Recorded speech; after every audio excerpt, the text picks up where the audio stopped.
gentlemen, we will now move from Eastern Europe and from Europe to Asia, where I'm really happy to have the chance to have two ambassadors joining us from Bangladesh as well as Indonesia. I think it would be very helpful for us to understand also, on the one hand, what's happening from Europe, but also from the point of view from those initially coming from outside of Europe. The first keynote speaker that I would like to introduce is actually the Honorable Ismat Jahan. She is currently the ambassador of Bangladesh to Belgium, Luxembourg, and Switzerland. She's also the head of the mission to the European Union. From 2007 until 2009, she was the ambassador and permanent representative of Bangladesh to the United Nations. From 2005 until 2007, Ambassador Jahan holds a master's degree in economics from the University of Oka, as well as an MA from Tufts University. Ladies and gentlemen, please join me in a very, very warm welcome for Her Excellency, the Honorable Ambassador Ismat Jahan. Thank you.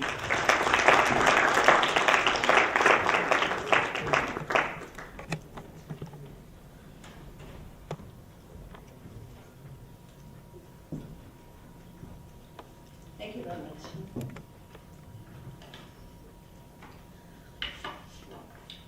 Well, let me first begin by thanking Mr. Mark Donfrid for his excellent introduction, but I think, I'll try and do my best in making some remarks on the aspect of cultural diplomacy as I see from a point of view of a diplomat.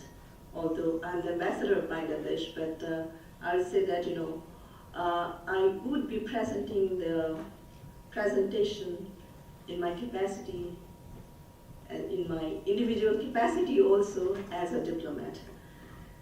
So having said so, Excellencies, distinguished participants, and ladies and gentlemen, you have been here for a long time. Perhaps some of the issues that I'd be talking of you may have already heard, particularly in the presentation that was done by my preceding colleague from the Commission. But nonetheless, I thought it was an important opportunity which I should not let go. As you may be knowing, Maya Angelou, one of the most honored American writers of her generation, had said, and let me quote, "It is time for parents to teach young people early on that in diversity there is beauty and there is strength." End of quote. How true are her words. I'm delighted to have this opportunity to echo her sentiments and speak on a topic which is of great importance, particularly in the context of globalization and increasing cross-cultural migration across the world, which also touches Europe in a very significant way. Against this backdrop, the interrelated challenges of preserving cultural identity on one hand, and that of promoting intercultural dialogue on the other deserves particular focus. That is what the real essence of cultural diplomacy embodies, I believe. I'd of course like to thank the Institute of Cultural Diplomacy, particularly Mr. Mark Donfrid, for inviting me to speak today. The seminar is well timed. This is a critical moment for Europe. In fact, we are meeting during a crucial week that will end with an EU summit. Europe, notably the European Union, in its post-Lisbon Treaty phase, is experiencing a conscious move towards greater unity. However, at the same time, we note that growing disparities in intra-Europe wealth, income, employment opportunities, as well as the deepening Eurozone debt crisis, are considered as potential threats to the stability of the Union and the future of the Euro itself. There are also striking disparities in national positions on key foreign policy and security issues within the EU membership. Here I may refer to positions which are often divisive in matters relating to military engagements, as was apparent during the adoption of the UN Security Council resolution on Libya earlier this year, as well as on larger issues concerning the Middle East, particularly the question of Palestine. The recent voting pattern on Palestine's UNESCO membership is a case in point. Cultural diplomacy, which is commonly known as soft power in international relations, is gaining ground, not only in the context of Europe, but in the world at large. I believe cultural diplomacy is one of the key foundations of international relations in the 21st century. But what exactly is cultural diplomacy? In a definition offered by the American political scientist Milton Cummings, cultural diplomacy is the exchange of ideas, information, values, systems, traditions, beliefs, and other aspects of culture with the intention of fostering mutual understanding. Clearly from this definition, it implies that such exchange is exchange in communication and respect between cultures, understanding of respective values, and overall rejection of negative stereotyping. If we take this broad definition into account, then the ultimate aim of cultural diplomacy or cultural relations is to enable improved cross-cultural understanding and cooperation by transforming traditional prejudices into positive attitudes. We have heard just a while ago about cultural fossils. This is something that we need to reject. Of course, we find ourselves today on the threshold of a new era. The world has taken an interesting turn. With phenomenal advancement in science and technology and its impact on communication, the world is becoming smaller and smaller. But this comes with challenges. For we may be living as neighbors in a global village, but not always as equals. On one side, we see unlimited wealth and advancement of technology, and on the other side, we find dismal poverty.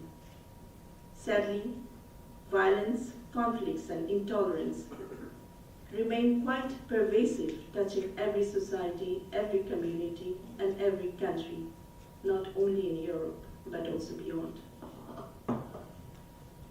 The important question that crosses our collective conscience is, how can we make peace and harmony truly possible, truly sustainable? How can we make use of cultural diplomacy as a tool in international relations? The preamble of the United Nations Charter calls for collective actions in upholding fundamental human rights, including equal rights of men and women, and of nations small and large, through practice of peace and tolerance as good neighbors. Celebration of diversity is therefore central to respect for human rights. In all its diversity, European identity as well as European values are manifested through cultural expressions. These European values, such as respect for human rights, democracy, and fundamental freedoms, are represented by the notion of European culture. The EU indeed has important experiences to share when it comes to overcoming conflict and building stability through shared interest and mutual understanding. The most recent EU-US summit declaration also underlined the need for working together in support of democracy, resolution of protracted conflicts in the EU's eastern neighbors, and in advancing their political association and economic integration with the European Union. This was done so recognizing in this regard the importance of the EU's Eastern Partnership. In general, the advocates of cultural diplomacy will believe that culture should be a key element among the broad spectrum of external policies which make up the EU's foreign policy, from the EU's trade relations to its enlargement and neighborhood policy, to its development cooperation policy, and its common foreign and security policy. Culture also has economic value, and Europe's cultural industries do contribute to European entrepreneurship, innovation, and business.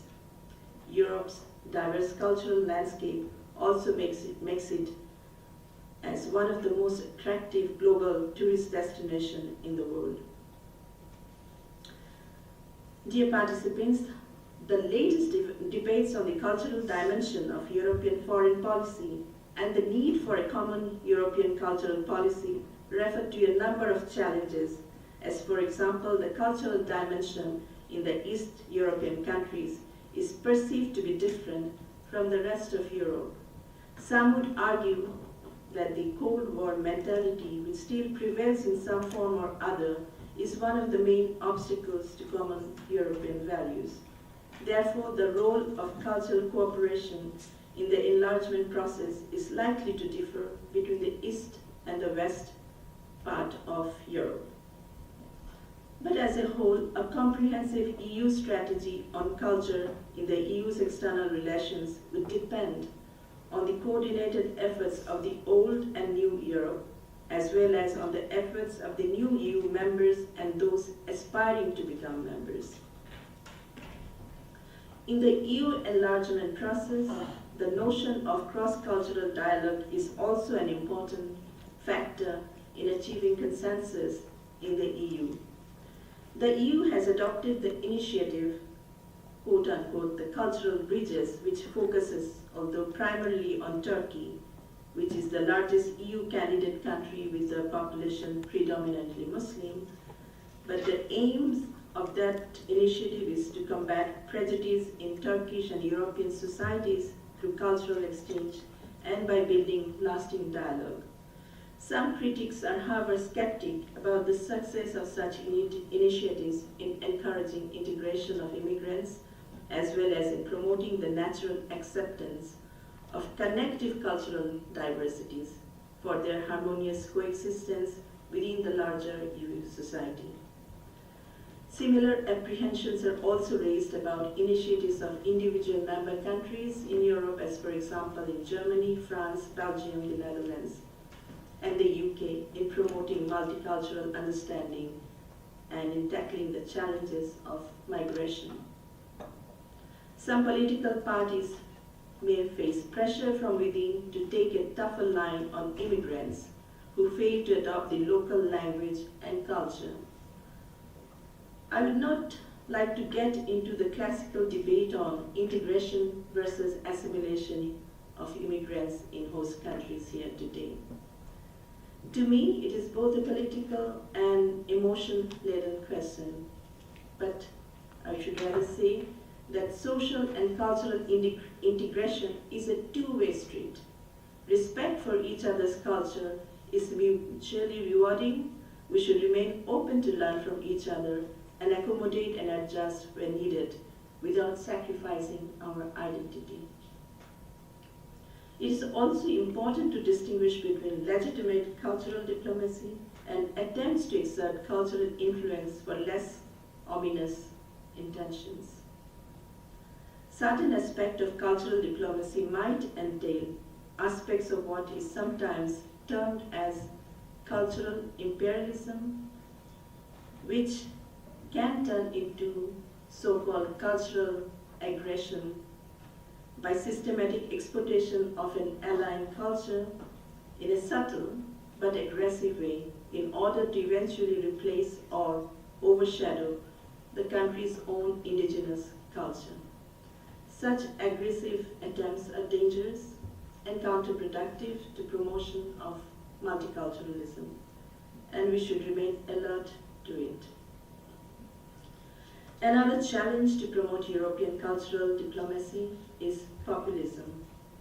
In a recent conference on the rising threat of populism and extremism in Europe, which was held in Brussels, it was underlined that extreme right-wing political parties and ultra-nationalist movements are flaring up populist sentiments through their anti-immigration rhetoric all across Europe. The resurgence of such xenophobic, authoritarian right-wing populist movements no doubt threatens to undermine civil and liberal values that Europe is so proud of. As a diplomat and as an individual, I sincerely believe that respect for human rights is fundamental to the promotion of cultural diplomacy. In recent times, proliferation of intolerance towards vulnerable groups, such as immigrants, religious and ethnic minority groups, refugees, and asylum seekers, are on the rise in many parts of the developed world, including in Europe itself. This is indeed alarming. Also, Europe's own citizens are faced with such threats, contrary to the Schengen Treaty and policies on freedom of movement and integration. The growing success of extreme right-wing parties, political parties, often as major partners in coalition governments, to my mind, is a threat to multicultural coexistence in Europe. Generally speaking, socioeconomic inequality may be linked to a great extent to rejection of or lack of one's will to embrace cultural diversity.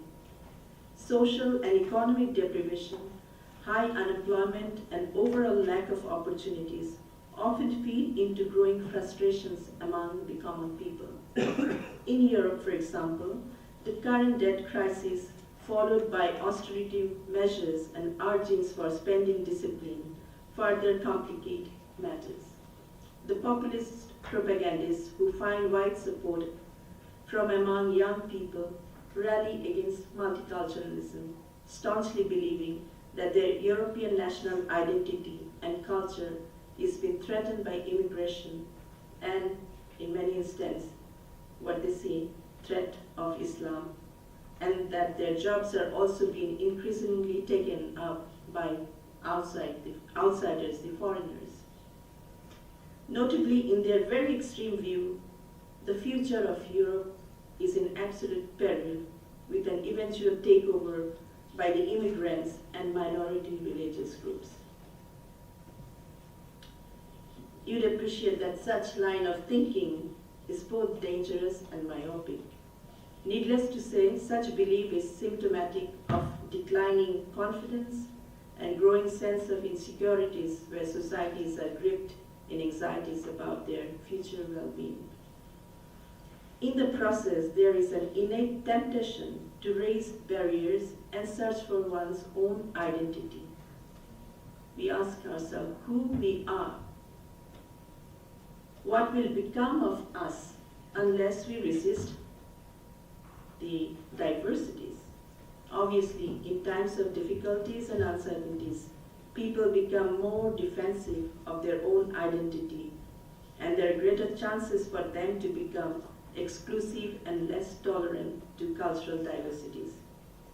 The we versus they tug of war become even more acute under the circumstances. Interestingly, I read in today's International Herald Tribune, which you might wish to have a look if you have an opportunity. I read about the World Migration Report 2011, published by the International Organization for Migration, which warns that misinformation about migration fans harmful stereotypes, discriminations, and xenophobia. It further states that perceptions of the impact of migration in some countries are so distorted that their citizens estimate there are as many as 3 times of immigrants living there than is actually the case. As the International Organization on Migration's Director General stated, that accurately informing the public about migration might be the single most important policy tool in all societies faced with increased diversity. This is particularly important in times of economic stress and very much applies to Europe in the present context. The growing disparities of economic development have indeed prompted migration of people of the less developed countries to the wealthier ones. The migrants in many cases were welcomed as they were a source of easy and cheap labor. However, their status in terms of human dignity hardly underwent any marked change. They are still referred in some cases as aliens, even after 50 years of stay in their new homelands, and are often considered inferior in status. Their access to opportunities provided by the state is limited, if not denied totally. I have to note here that most of these migrants are Muslims. In the post-9/11 period, this group of immigrants particularly suffer from negative stereotyping. European economy needs skilled workers, and migrants are a good source from both within and outside Europe. The opposition to any relaxation of immigration laws and reluctance to make any room for the people who are from so-called alien cultures pose a difficult challenge to promote cultural diplomacy in Europe. Such a cycle of hate and intolerance is not only detrimental to peace and development in Europe, but also has serious implications beyond its borders. As you are well aware, in these days of globalization and free and fast flow of media, even a stray incident in a remote corner of the world has the potential to trigger off a domino effect with grave consequences in other parts.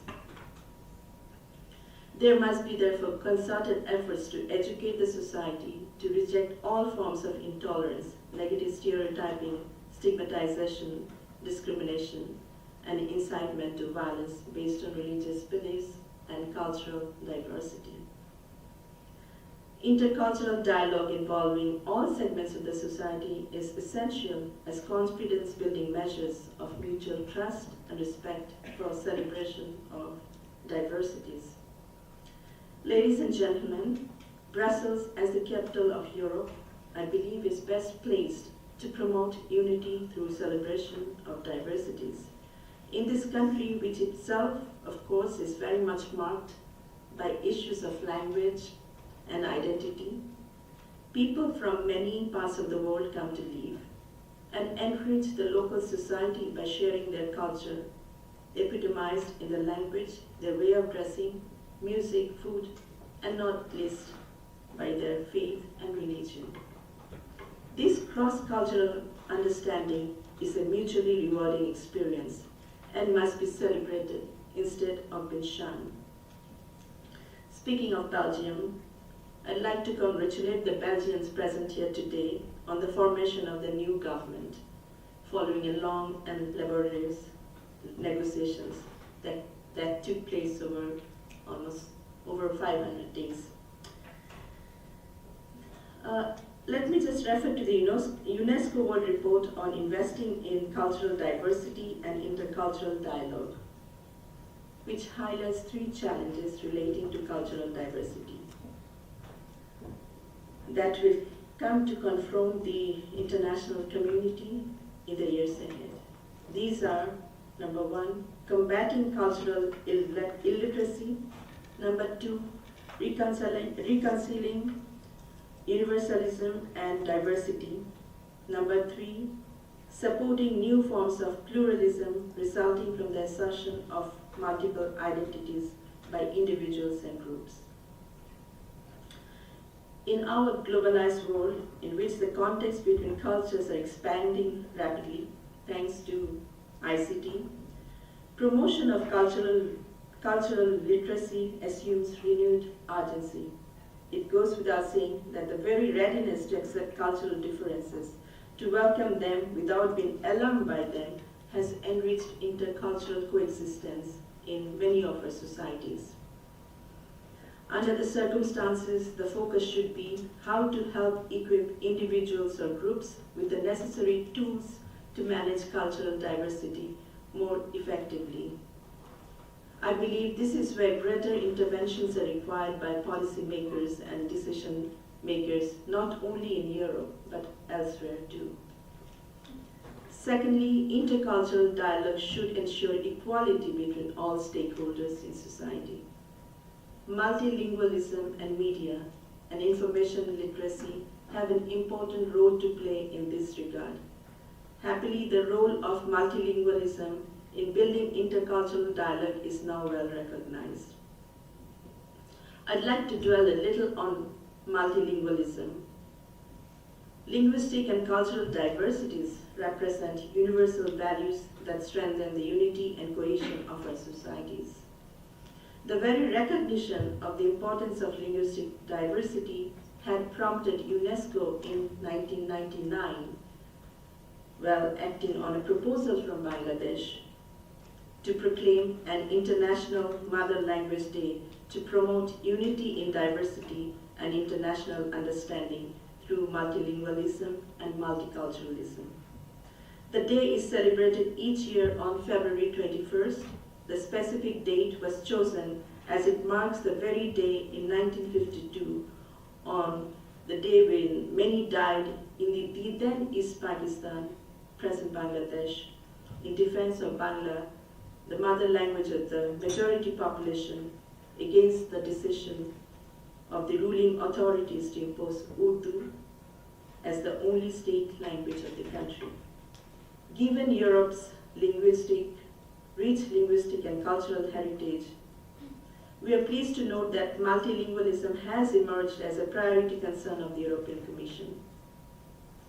In a special message received on the occasion this year, the EU Commissioner in charge of Education, Culture and Multilingualism had noted, in Europe, as for the rest of the world, to neglect a language can only be harmful, as we run the risk of losing a part of our heritage and identity. Well, how much time do you have? Sorry? A few 1 or 2 minutes. Well, I have to really go through, because originally you had given me longer indication, but I'll try and shorten it. Well, as you know, the notion of cultural diplomacy has been changing steadily over the last 2 decades, particularly since the end of the Cold War. Presently, we have more in the place of a direct government-to-government cultural cooperation. We find that governments, particularly in Europe, they are willing to channel funds for cultural cooperation through NGOs and other institutions, which is very important because it engages other stakeholders in the process. We have heard from Mr. Vladimir Sucha about EU's current focus on developing a joint foreign and security policy, which has given the role of culture a very important position in the external actions of EU. Cultural diplomacy has therefore become a crucial tool for promoting intra-EU relations and as well as promoting multicultural understanding beyond EU's borders and beyond Europe itself. Activities of organizations such as the British Council and their Allies Français have also taken a new dimension. Generally speaking, there is also a marked shift in European cultural cooperation policy. We see that the NGOs are also engaging in promoting art, photography, music, literature, sports and cultural performance in the not only in the host country, but in the foreign countries where they have been working. Well, of course, cultural diplomacy has a role in enhancing peace. We find that in the present day, conflicts are becoming more deadlier with the easy availability of arms and armaments. It is a sad commentary on our collective conscience that a disproportionate amount of money is being spent on armament every year, while millions remain hungry and malnourished. I would hope that funds released from disarmament could be used for promotion of multiculturalism and peaceful coexistence of humanity. Also, for peace to sustain, we have to address its root cause, and in the same way, in addressing terrorism, we need to address the root cause of terrorism. Because we find that when we are not able to address the root cause, the conflict remains, and it feeds into a cycle of vengeance and counterproductive cycle of terrorism. I should really highlight on the issue of terrorism in this respect. Against such worrisome background, we believe that dialogue among cultures and religions can best serve promotion of mutual understanding and respect. At the United Nations, the work of the Alliance of Civilizations, interfaith dialogues, and other similar initiatives are dedicated to the cause of intercultural and interreligious tolerance. The approach of cultural diplomacy in Europe should be to work on these common denominators that unite people. Accommodation or adjustment is neither an act of cowardice nor defeatism. It is a matter of great practical wisdom and a viable formula for peace and social harmony.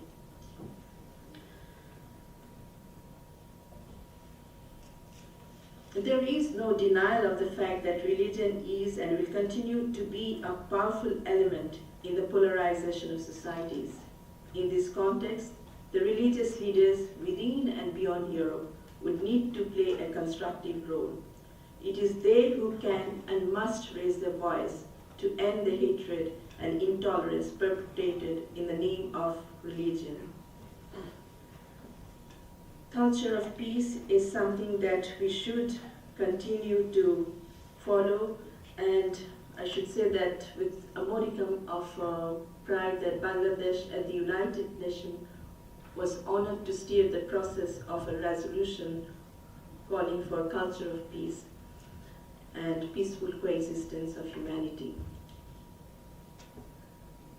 Inclusion of civil society, artists, educators, students, and entrepreneurs in shaping the content of cultural relation is important to promote common cultural identity in Europe. It is also very important to teach children from their early age about values, tolerance, respect for diversities, both cultural and religious. One element of my own life did prepare me for cultural diplomacy, I should say. I am Muslim, but I had my schooling in an American missionary school in Bangladesh. Early in my life, I have learned about cultural and religious diversities and have learned to embrace them and have learned to enjoy different feasts and festivals of different religions. I consider myself indeed lucky in this respect. Before I end, let me just touch upon another point. It is media. Sadly, media and school curricula do not always focus on the positive. Sometimes they promote inflammatory rhetoric that provokes hatred, intolerance, and fear. How do we then address the challenge of fostering freedom of expression and access to information without causing this to be counterproductive to social peace and harmony? It is important to bear in mind that freedom comes with certain responsibilities, and in the European context, cultural programs and the guarantees of fundamental rights need to be enforced through the development of a coherent policy on media and internet freedom, as well as through the inclusion of digital diplomacy in cultural diplomacy. We have seen that by and large, youths are susceptible to be swayed by radical activism. Special attention should be given to them to choose the path of peace and tolerance. I have often asked myself the question, why should children of immigrant parents who have been born and raised in Europe often have the urge to take recourse to violence and extremism? Something must be wrong with the system. Are they suffering from frustrations from lack of opportunities, or being ridiculed as funny and ignorant immigrants even after living here for ages? These are important issues which I would hope the policy planners of European cultural diplomacy would take into account. Ladies and gentlemen, Let me end on a positive note. Prejudices that seem intractable can be combated. Happily, there are active initiatives towards that. Multiculturalism will be a driving force, no doubt, in the 21st century that will shape the international system, and Europe must not lose the opportunity to play its part.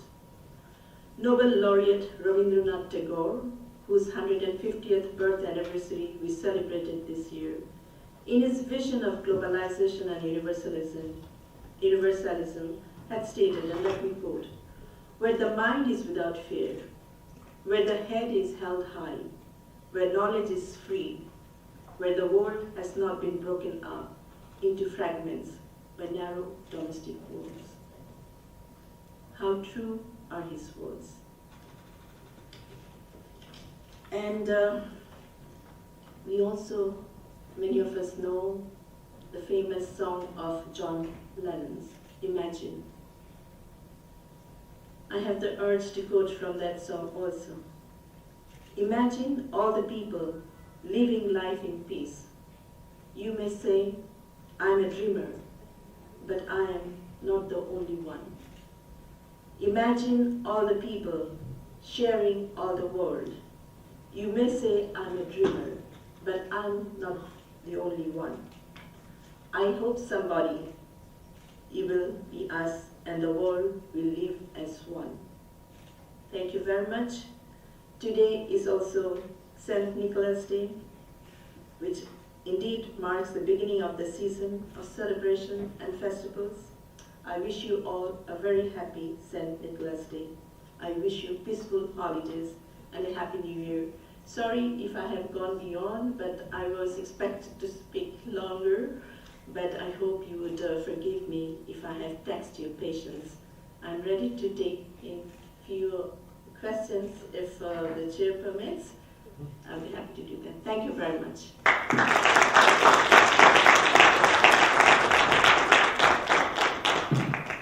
Thank you very much for, again, an excellent presentation, and in particular, I liked your closing. I think that song is a great inspiration for us all. Okay, let me start by the first question, because I think that is a very pertinent question, which I, in the Embassy of Bangladesh, face very much.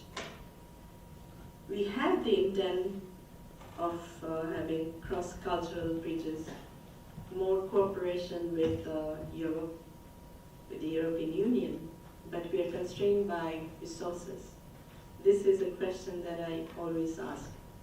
And true, I have not stopped there only because it's true that countries like Bangladesh cannot really go in that same degree in engaging in cultural cooperation, but in small ways I think there are possibilities about sending, particularly when there are cultural cooperation agreement that facilitates, because much of the cost is borne by the host country in terms of hospitality, but the sending country has to bear the cost of such shopping.